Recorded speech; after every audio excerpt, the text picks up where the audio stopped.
Hello, my name is Enzo, And I'm Ethan. and this is Enzo's Theater of the World. Today, we're talking about the trolley problem. Now, Ethan, what can you tell us about the trolley problem? We're going to switch it up here since Ethan was the one who suggested Yeah, the idea for this episode. yeah. So the trolley problem is a psychological thought experiment. Asking you, I'm sure you've all heard it. Trolley's coming down track. Now there's five people tied down to the rail it's gonna go on, but you can turn a lever and then change the pathway so it's going to a track that will only hit one person.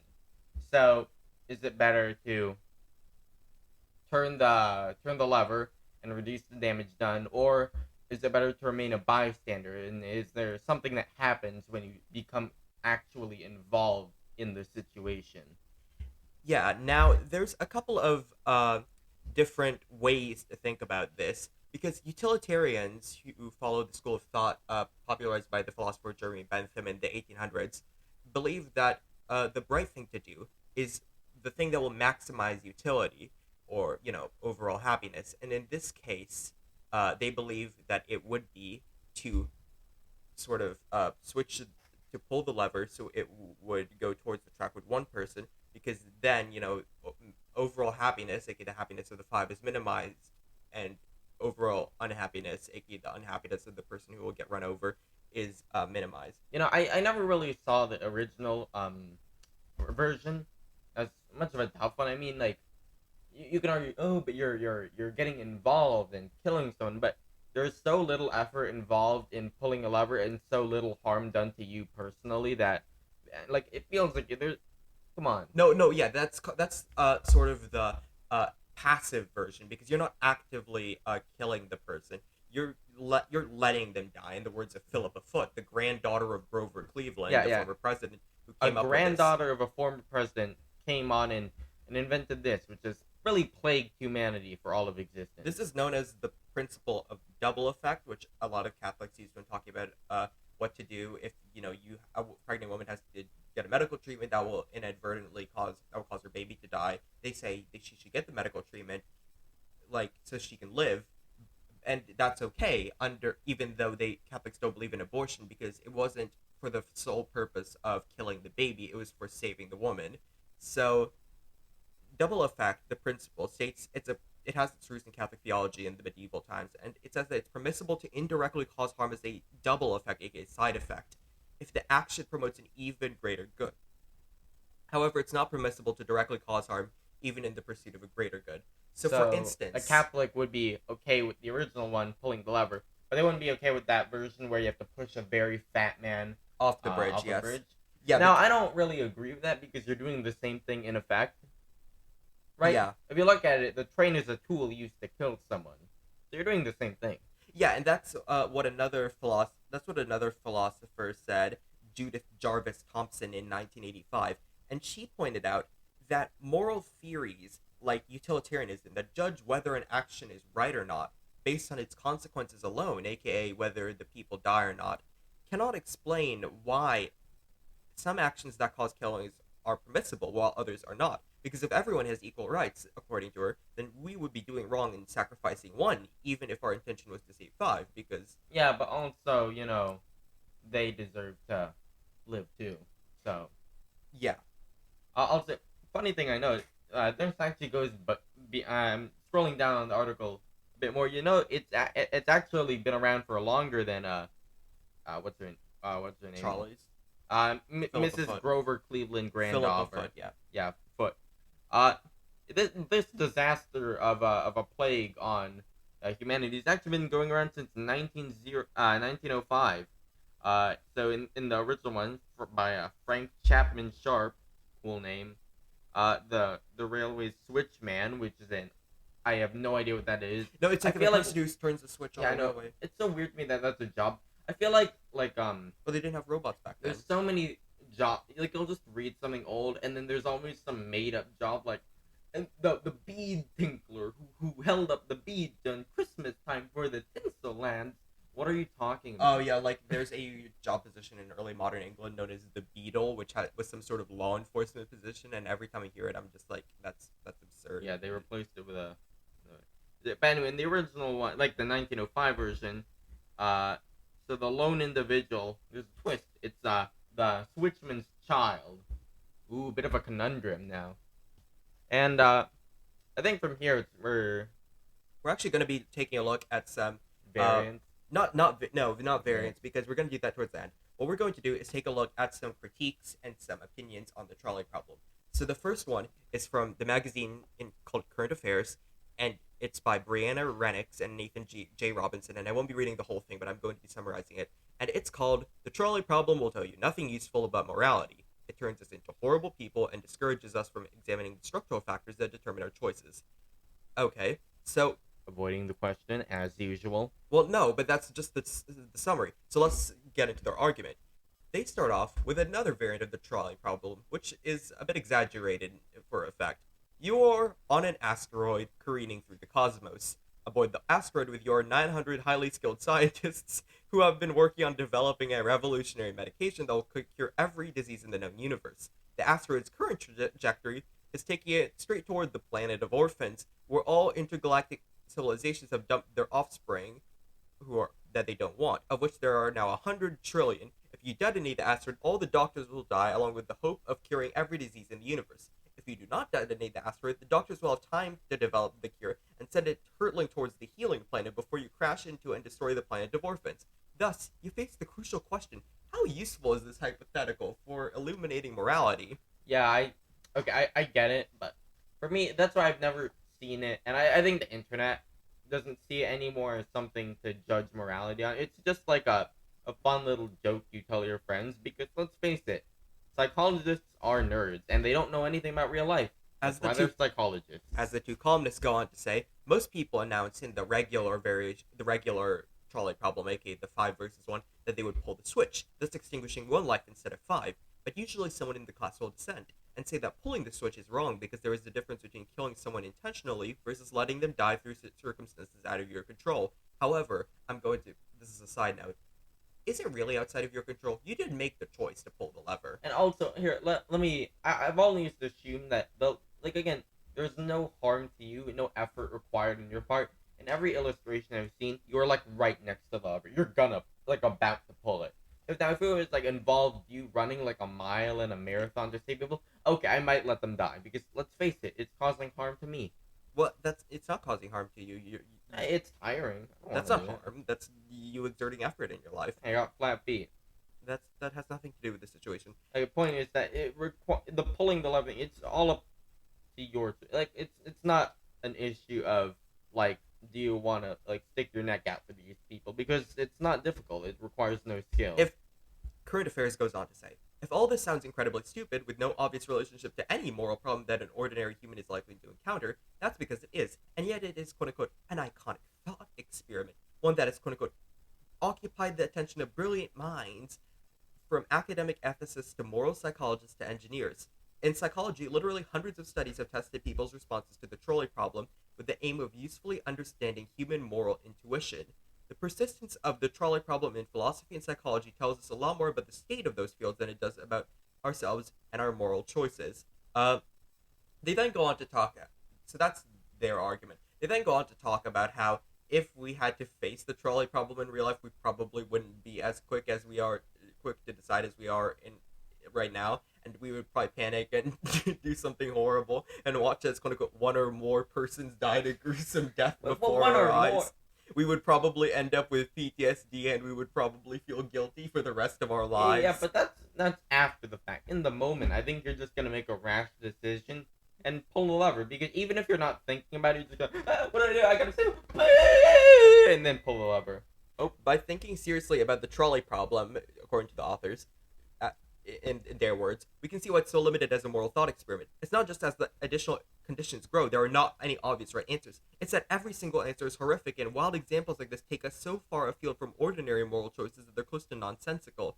The trolley problem may not be much different, the authors say in their words, from playing Marry, Fuck, Kill, or asking horrible questions like, if you had to kill your parents, which one would it be? If you had to bomb a factory or stab a man, I'm sorry, not stab a man, stab a nun, what would you do? What? Hold on. What if the nun was abusing kids? Well, you're How meant is to do this a that. difficult question? I bomb a factory with workers in it, people who will die and were likely decent people Does it say you or have a to? nun. It doesn't even say you What? have to stab the nun to death. You could just stab her in. How is this a difficult? I feel You like could it's stab. poorly worded. You could stab her in the foot, and it would. Is the factory like empty? Um, I feel like that question was derived by a guy who was like super morally wholesome and just thought that the church was all goody two shoes.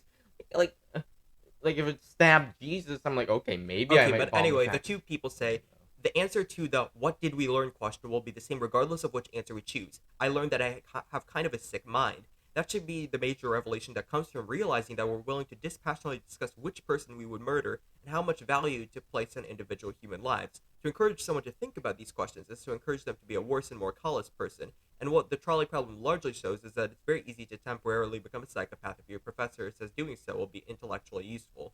In real life, of course, very few people face trolley problems. Thus, they come to the conclusion we all have. People who go into the social science field are nerds and are stupid. I am going into history, Okay, no, I so mean sociology. well, I mean, my Okay, study. well, psychology. Okay, Psychology. that's We'll fair. say psychology. Psychologists have helped me. Okay, whatever this is. Philosophy. There we go. There we go. Philosophy is a lot of useless junk made up by people who spend their whole lives just writing and thinking and eventually coming up with one grand idea that will be mocked forever by the internet. I think that they also have some good uh, critiques here because they claim it is also not only pointless but also damaging. So they claim the first limitation is that it places us in a quote unquote situation of forced decision making where all the future outcomes of your choices are completely certain and all of them are bad. Uh, it also encourages people to be confident they can predict outcomes, setting aside real life uncertainty. Uh, you are in a situation where any choice you make will result in persons' deaths. Any decision making pathways that would allow you to reduce the likelihood of people being hurt have been presumptively closed off. We are helpless victims of our conditions who face a binary choice with two horrendous outcomes. Our choice does not occur as human choices not actually do. As part of a chain of Oh, decision yeah, making. yeah. Actually, that makes sense because like it always assumes that it rolls over and then that's the end of the problem. But like, is it really better to put like not in the theoretical example? It's obviously better to pull the lever, but what if it was in the real world? Like trains have schedules. If you divert it, you might divert it onto like a track where another train is because they didn't expect you to be there, and then you kill a bunch more people by causing a crash on the train, like, or someone wasn't expecting you to be there, and then you kill like a bunch of road workers. Then like in the real world, it might actually just be better to stay put. So then they go on to say, and I think this is a very important also critique that I agree with actually. In the real world, decisions do not occur in this kind of vacuum, and it's just as important to pay attention to the factors that structure individual choices as the nature of those choices. The whole reason I am faced with an unpleasant set of choices is that I live in a highly unequal society. If we zero in on the question of what I should do once my choices have been set for me, we fail to ask whose actions caused me to have this particular options available to me, aka how did I end up on this fucking trolley to begin with? If I am forced against my will into a situation where people will die and I have no ability to stop it, how is my choice a moral choice, quote unquote, between meaningfully different options as opposed to a horror show where I have no agency at all? So, The answer is that it's funny and pull the lever, dance monkey. yeah, so they then, so that's their critique. And what have we learned? Professors are hacks. There's also some other ones. Roger Scruton, a deceased English philosopher who specialized in being a trad conservative, which okay, We're not off to a good start, folks. no, but It's one thing let's to hear say him out. conservative. When you put trad into it, Let's I am let's hear immediately him like, out. He says these dilemmas, quote unquote, have the useful character of eliminating from the situation just about every morally relevant relationship and reducing the problem to one of arithmetic alone. He believes that just because one would choose to change their track so the train hits one person instead of five does not mean they are a consequentialist, which means that the consequences of one's conduct are the ultimate basis for whether or not it's right or not. Rather, yeah, no, he then goes on to other stuff, blah, blah, blah, blah, blah. Uh, so, according to, yeah, so, yeah, so that's how it works. Now, the trolley dilemma has actually arisen in designing to control self-driving cars, basically. yeah, because you know, it could happen. Like if there's a potentially fatal collision, who should the car direct it towards? And they've been developing like AI for this, including MIT Media Lab has developed a platform called Moral Machine, which has allowed the public to express their opinions on what the self-driving vehicles should do. And might I add that this is wildly, I don't know, stupid. Like, here's the thing: you can argue it's better to kill an adult, a baby, child, an orphan, an old lady in the abstract, but like in real life, there's people who are related to them and who are affected or might depend on some people. You don't know anything about these people, right? So, in my opinion, the choice is meaningless, and whatever the AI comes up with is only useful in the abstract. So, Yeah. Okay. So for me, my opinion, it should spin a wheel to decide who dies. You're there and you're there on the road. You're head on collision. It says, you know what? We're gonna spin a wheel. If you die, too bad. now on the other hand, some people do actually defend the usefulness of the trolley problem, They're wrong. and yeah. So well, yeah, including the person who wrote it, obviously. Really? But Well, okay, that makes sense. yeah, I mean, she obviously figured. She's Uh, wrong, by the way. yeah. In well, not usefulness about thinking about it, but usefulness in studying it. In 2001, there was the first significant empirical scientific investigation of people's responses to trolley problems. And so this dude named Joshua Green, a philosophy graduate student, decided to use fMRI technology to track people's brainwaves while they were thinking about this. And the answers people gave ultimately correlated with how emotionally engaged they felt with the dilemma. So personal dilemmas, like if the variant where you have to push the fat man off the bridge in order to stop the train, engage brain regions um, associated with emotion, like the amygdala. Whereas impersonal dilemmas, like just flipping the switch and diverting the trolley to the one person, engage regions associated with controlled, cool reasoning, like the prefrontal cortex. So there's like hundreds of these now. And Green has concluded that strong mental imagery and visceral emotions make us more likely to make an intuitive decision, never kill a human being, as opposed to a more mathematical, calculated decision. So, Five like, lives versus if one. we describe how the dude is gonna die a horrible death, you're more likely to not pull the. Yeah, that's true. Because it makes you think. Because the longer you describe it, I guess, the more you have time to be like, oh, I don't like that. It's similar, I guess, and a Japanese philosopher actually did this. A Japanese philosopher pointed out that the atomic bomb was a lot like this because it was, in essence, you either kill the people of Hiroshima and Nagasaki, or in the view of the U.S. Generals, you would kill how many American lives and Japanese people as well, trying to do a mainline invasion. Now, obviously, you can debate the usefulness of all that you want. You can be like, oh, there were mitigating factors. Soviet Union was about Yep. to invade anyway, etc., etc. And much the two described the usefulness, it's not set in stone exactly the decisions here. It's not this will happen, this will happen. Again, um once again proving that it's not very useful in real life because this never happens like strictly to the books.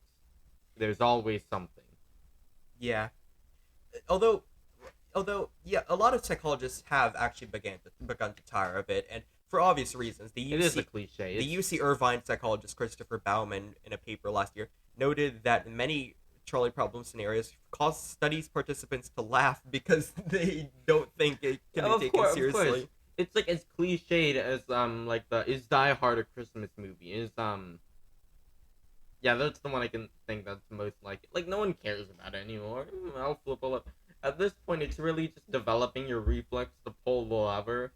That Oh, this is like that one funny meme I saw. I'm gonna pull the lever. Oh yeah, and I guess the place where it's actually become useful is not useful, but it's gained a sort of revival as in memes. And so let's just read this. Let's just read this one. It's a it's a it's a I have my own. Can I? wait no hold on. Let's do this first. It's called Existential Comics, and this is the trolley problem. So I'll be the philosophy professor, and you'll be the philosophy student. Imagine you are on a runaway trolley. The lady in the comic is old, by the way, just so you know. You see in front of you 5 people tied to the tracks. You can't stop the trolley, but you can divert it onto another track with only one person. Well, But you can also push a fat man onto the track, stopping the trolley completely. wait, how...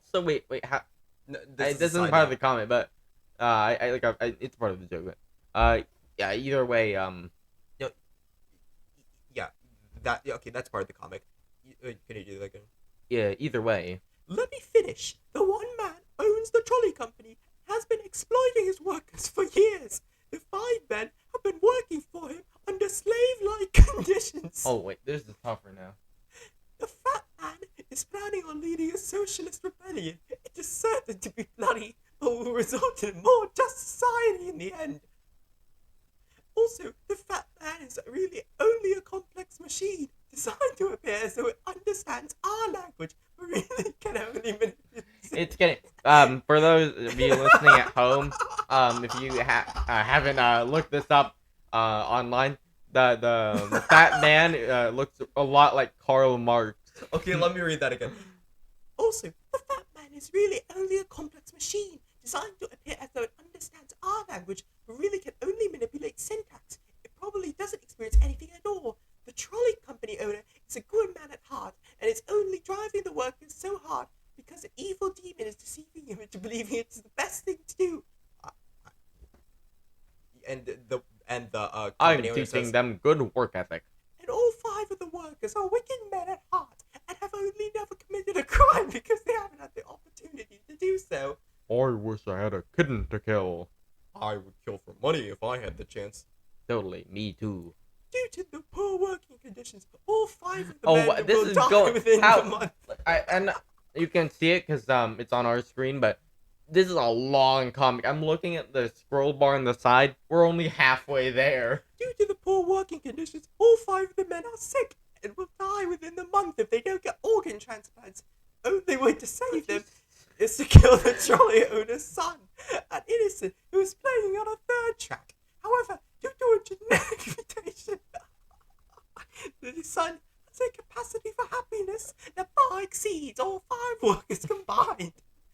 Also, if you kill him, his father will blame the workers and it will treat them worse. But he will also channel his sorrow into art and become a master violinist, giving immense joy to those who listen to his music. Plus, on the trolley there is a bomb. Whence you can detonate, killing the man, his son, the workers, and the revolutionary. However, it will also destroy the concept of the trolley, so that will no longer be counterbalanced when millions of students no longer have to suffer through answering these types of questions. Yeah, we'll do that one. Okay, but what if you were in a vein of ignorance and didn't know ahead of time whether you'd be a student or on the track? I'll take my chances. Also, another note about that veil of ignorance thing. So the veil of ignorance variation of the trolley problem is where you don't know which position. List. You don't know which position you'll be in the trolley. So you could be like one of the 5 men, the person pulling the lever. The person on the sidelines, or the one guy on the alternate track tied down, and asks, "Wow, what decision do you make now that you don't know which one of those you'll be?" And the answer for me is like, clearly you pull whatever gives you the best chances of survival, which is again, pull the one lever. So, right? Okay, so Ethan has some memes, some trolley problem meme variations that he wants to take a look through, and I will try to answer them completely seriously, even though they are obviously absurdist examples. Okay. So this first one, it's not a meme. I made this up just a minute ago. So it's the same trolley problem variation, but the lever is a bit wonky. There's a 50-50 chance. Either it goes as normal, you divert the track and just kill the one guy instead of the 5, or the other 50% chance, it malfunctions, multi-track drifts, and kills everyone. And for good, kill. So it's either 5 or a chance between 1 and 6. I have no logical reason to think this, but I would just take my chances because 6 isn't much worse than 1, in my opinion. Yeah, I know, but there's a 50% chance it won't happen. Yeah. So that's I think I think if you had a larger number, like let's say 1 or 10, and then That would be. I would like, probably. let's say 1 or 10. Like there's a 50% chance 9 other guys walk into the other railroad, just because I don't know, because they're like TikTokers. Versus just kill the 100%. And they're doing chance the kill, torture psychology student challenge. versus the 100% chance you just kill the one person. Alright, so the 100% chance, you can take the 100% chance, kill 5 people. Or you can divert the track, divert it to the other track where there will either be 1 person or 10. Okay, yeah, I'm definitely sticking with the 5 in that case. I don't know why. It just makes me. Like, I'm sure that neuroscientist from earlier could explain it, but I can't explain Okay, why now it's how like about this? All 10 of those people called, on their Twitter said that Dr. Fauci was America's daddy. I think we're diverting the track now. I can't let my hatred for neoliberals overwhelm me. No, that's not neoliberal. That's you being horrible on Twitter. I don't. Can you actually get some of the memes up? Because Okay. Nobody is in any danger. You are a professor for moral philosophy. You tie people to the rails to save your job. I would just, if I was a professor of moral philosophy, just talk about politics and write about politics, write books about politics, and apply philosophy to it because there's a lot of philosophy in it. And hope that if you have the trolley problem, think about how much money you could get to have the first televised trolley problem. I think the government would stop that from happening, even under a really big. Okay, well, what if you lie to government. them and say that it's not gonna actually kill them, and then it does, but that's neither here nor there. Then it then still I'll be gets arrested. on, but it still gets on TV though. Your legacy lives on forever. No, it won't because they're going to take it off TV. There's going to be bootleg tapes. It's the world of the internet. Not as many people will see it as if it. But little child might be, and he might grow up to be a moral philosopher, just like you. Or he could grow up to be traumatized, and then his potential. Oh, people have been watching live leaks forever. It's fine. Live Leak got taken down a few years ago. I think it's still up. No. Yeah, there's other sites. Okay. Trolley problem. Nobody is in any danger. You jump in front of the moving trolley. I do have a will to live right now, so I would say now, no. Again, the future's looking pretty bleak. Amazon is looking very strong. I will say that. I've been in front of. I've been like near trains before, and I've never felt the urge to jump, throw myself in front of them. I'm not Anna Karenina. I'm not going to. All right, let's. I didn't go through this. I'm gonna pick a random one from this thing here. Only one can survive, and there's 1 person on one track, 1 person on the other. They both have a lever. Can you be tried for murder since you had to kill the other person in order to live, and it would arguably be in self-defense? Can you? Whoever pulls the trolley will go to a random track, and whoever pulls first dooms the other one. So it's like a quick draw. I think that you could. I think they would count that as self-defense. Yeah, because here's the thing: the lawyers would ask each other like, the prosecution would ask, the prosecution would ask. Would try to criticize the defense for this and be like, "Oh, it's murder," and the defense would be like, "Well, what other situation?" Yeah, and also is there? It's a first come first serve. You have to act quickly, so you don't have time. There's no time for careful moral deliberation in those let's see here. Young Stalin is on the top track. Doing nothing will result in millions of deaths, but young Stalin is really, really hot. You can look up a picture of young Stalin on your computer now at home to see if he's worth it. For what it's worth, I don't find young Stalin particularly attractive. I will agree with you on that. I don't see. It's just that tankies think it's a confirmation bias. And also, I think that for young Stalin, like, how young is he? Is he as young as in that particular photo? He's in the viral photo. Okay, because there's a possibility that if you just let him go, and then immediately after you walk away, you shoot him, and which has nothing to do with the trolley. No, you're not allowed to do that. And exactly, that's why this problem is of limited usefulness, because it's not like okay, but realistically, you're not the kind of person who has a gun on them, and young Stalin would beat you in a fight. That's true, but if I was to just tell him to go like to a look, he's in control of his own actions. You have no way of knowing Okay. if being in this particular situation where we see a where he's gone to this particular trolley in the first place, which he may not even have gone to Alright. in real life, would have changed Now, him. now this one is fun and it's a bit complicated. It's the Monty Trolley Problem. You've heard of the Monty, The Monty Hall Python, one. No, the Monty Hall one. Where there's door. like 3 doors and Yeah. you have to So decide here there's whether to switch. 3 tracks. It's one has 5 people, another one has 5 people, and one has 1 person.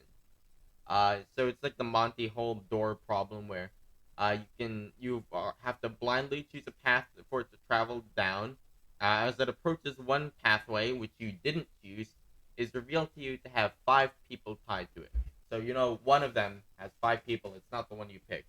Is it in your best interest to switch the track you originally chose? And this is the last problem we're gonna do for today. And let me just think about it some, because It depends on what you think about the Monty Hole problem, in which I think that it doesn't matter. People have brought up maths and whatnot. To no, the tell you math that it says matters. the math says it matters. It's like I don't know how And they this prove is it. why but- mathematicians are nerds. Yeah, so I'm trying to figure out how that would even work. Here, I'll find the thing again. Yeah, thanks. Because it's kind of hard for our listeners. Yeah, it's a 92. It's like a 92 image Imgur gallery that I'm looking at. Let me find it. Hold on. It might take a while. Yeah, here we go. Okay, so yeah, so just listeners, just so you can visualize that, it's sort of like a fork. So there's 3 different pathways. One there's a door, one pathway, and each pathway has a door. Behind one door on the far left is one person tied. Okay, well, it's on that diagram, but if this were to actually happen, all of the which one has 5, which one has 5, which one has 1 would be randomized. There's 2. So you don't know. There's 2 of the pathways have 5 people, and one of the pathways is 1 people. So yeah, so You pick one. you pick one, and then as it approaches one pathway which you did not choose is revealed to have 5 people on it. So would you switch to the unknown path that you didn't originally choose? So aka the other one. So the one other than the one you chose and the one which was revealed to you. Now, I would just not I do would trust the anything and beat mathematician. up the whoever was giving me this problem. I would trust the mathematicians who say for me to switch, and I would switch because they know more than I do. Yeah. It's a very stupid reason, but I trust mathematicians. I trust the experts on this one. I think I'm leaving it up to fate. And Wait, hold on. Let me just. I think there's some easier ones. no, Okay, that's the last one. No, okay. This is the last one. Okay, so yeah, so I hope we got you thinking at about not only the utility of the trolley problem, but also just help you. And I do love this because just as a final closing thought, people in high school and middle school often like to say stuff like to the teacher, like, "When is this ever going to be useful in our lives?" Never. Nothing you ever Well, learn. Well, here, nothing you learn from moral philosophy professors really useful, so you can square that one away. But realistically, maybe learn algebra. Realistically, never. However, if you end up inside of a train station and you're in this exact situation, well, you know what to do. Thanks for watching, and next week we will be diving right into the top. Okay, so I have an idea. So next week we'll be diving into the history of the Earth, but as told through animals I find really cool for each period. So like giant bugs, weird mammals, a giant pterosaur, which is the size of a giraffe. You name it. It is the history of the world, the history of the Earth, and prehistoric life told through the weirdest fucking organisms you can imagine. And for those at home, I have no idea how that's gonna turn out. So, Bob, before you go, we actually got a new soundboard for with microphones and all that. So it actually comes with some sound effects, and we recorded some of our own. I don't remember what the third one is, but let's try it. No, that one didn't work. So we'll do the harlot one. This is for Anne Boleyn. King's great whore of England. King's great harlot. Yes. So okay, this is just a little. I think that fun. might have been a bit too loud, actually. We'll think about it later. Okay. Thank you, everyone, and goodbye.